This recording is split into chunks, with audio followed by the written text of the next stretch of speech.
Bonjour, je m'appelle Tim Nickerbocker, je suis américain d'origine, mais j'habite en France depuis 54 ans et je suis actuellement le pasteur de l'église évangélique d'Aubusson, dans la Creuse. Et aujourd'hui, j'aimerais saisir l'occasion qui m'est offerte de vous annoncer l'évangile. Le mot évangile vient du grec et ça signifie littéralement une bonne nouvelle. La bonne nouvelle ne vient pas de moi ou de l'être humain. La bonne nouvelle vient de Dieu, celui qui nous a créés, celui qui nous a donné une conscience, une âme, et celui qui nous a créés immortels. Nous vivons quelques dizaines d'années sur la terre, mais nous sommes destinés à vivre pour toujours, soit dans la présence de Dieu, qu'on appelle le ciel, soit sans la présence de Dieu, dans un endroit que la Bible appelle l'enfer. Mais pour savoir comment on peut être réconcilié avec Dieu, il nous faut d'abord savoir qu'entre nous et Dieu, il y a une énorme barrière. C'est la barrière du péché. Dans la Bible, le prophète Ésaïe nous dit « Ce n'est pas la main de l'Éternel qui est trop courte pour sauver. Ce n'est pas son oreille qui est trop dure pour entendre. Mais ce sont vos crimes et vos péchés qui mettent une séparation entre vous et votre Dieu. » Chaque fois que vous et moi nous avons fait quelque chose qui n'aurait pas dû se faire, ça s'appelle le péché. Le mot signifie manquer le but, et dans ce cas, manquer le but de la perfection. Vous et moi, nous avons choisi des milliers de fois de faire ce qui n'était pas bien, tout en sachant à l'avance que ce n'était pas bien. Ça s'appelle le péché. Et la Bible dit en Romains 3, verset 23, « Car tous ont péché et sont privés de la gloire de Dieu. » Vous et moi, nous sommes des pécheurs. Nous ne pouvons rien faire pour défaire le mal que nous avons accompli. Nous ne pouvons pas payer Dieu pour le rembourser du mal que nous avons accompli. Nous ne pouvons pas faire assez de bonnes choses pour effacer le mal que nous avons fait.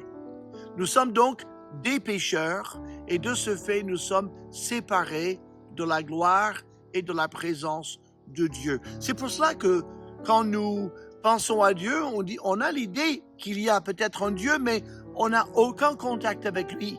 Et la raison, c'est que nous sommes des pécheurs.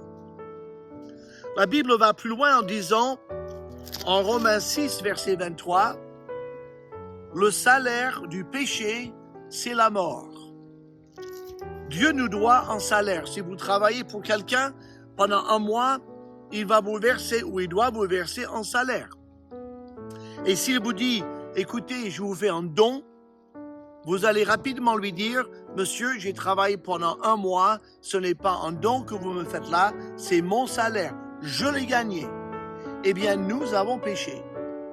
Et Dieu dit, moi, en tant que Dieu saint et juste, je vous dois un salaire, un paiement pour le mal que vous avez fait, c'est la mort. C'est la séparation d'avec Dieu pour l'éternité. Voilà ce que nous méritons et voilà où nous allons, à une éternité séparée de Dieu parce que nous avons péché.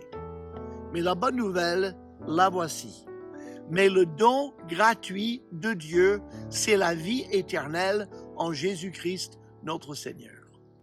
Dieu vous offre gratuitement un don. C'est la réconciliation avec lui-même, le pardon de vos péchés en Jésus-Christ. Pour recevoir la vie éternelle comme don, il vous faut recevoir Jésus-Christ et la vie éternelle se trouve en lui. Voilà donc, je suis un pécheur, je mérite l'enfer. Dieu veut m'offrir en cadeau la vie éternelle en Jésus-Christ. Pourquoi Dieu ferait-il un tel cadeau étant donné que je suis un pécheur? La Bible dit dans le même livre, chapitre 5, verset 8, « Car Dieu a prouvé son amour envers nous, en ce que, lorsque nous étions encore des pécheurs, Christ est mort pour nous. » La raison pour laquelle Dieu est prêt à nous sauver, c'est parce qu'il nous aime, uniquement par amour. Et cet amour l'a poussé à avoir compassion de vous et de moi. Il s'est mis à notre place. Il a vu notre désespoir et par amour, il veut nous racheter et nous sauver. Et c'est ce qu'il a fait par Jésus-Christ sur la croix.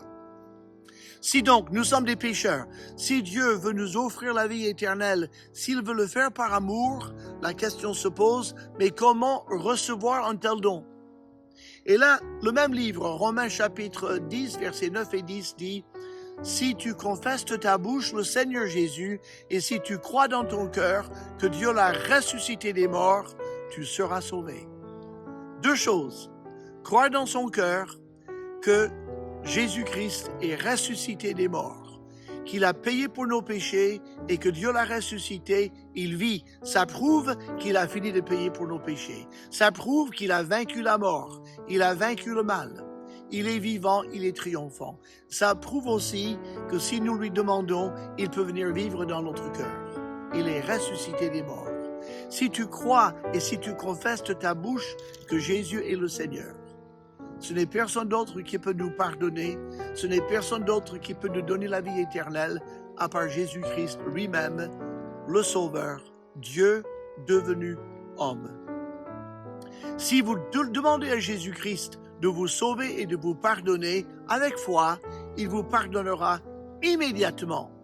Je veux conclure avec ce verset. Jésus dit, « Voici, je me tiens à la porte et je frappe. Si quelqu'un entend ma voix et ouvre sa porte, j'entrerai chez lui, je resterai avec lui et lui avec moi. » Ne serait-ce pas le bon moment maintenant de dire à Jésus, « Seigneur, entre dans mon cœur, sauve-moi. Je reconnais que je suis un pécheur. J'ai besoin de ton pardon. Adopte-moi dans ta famille selon ta promesse. Fais de moi ton enfant. Sauve-moi pour l'éternité. » Et je vous garantis, comme pour les millions d'autres gens, il vous sauvera aujourd'hui même. Que Dieu vous bénisse. Si vous voulez aller un peu plus loin dans votre recherche sur les choses spirituelles, je vous invite à regarder souvent ce site internet Pilgrim of Truth, les pèlerins pour la vérité. Merci.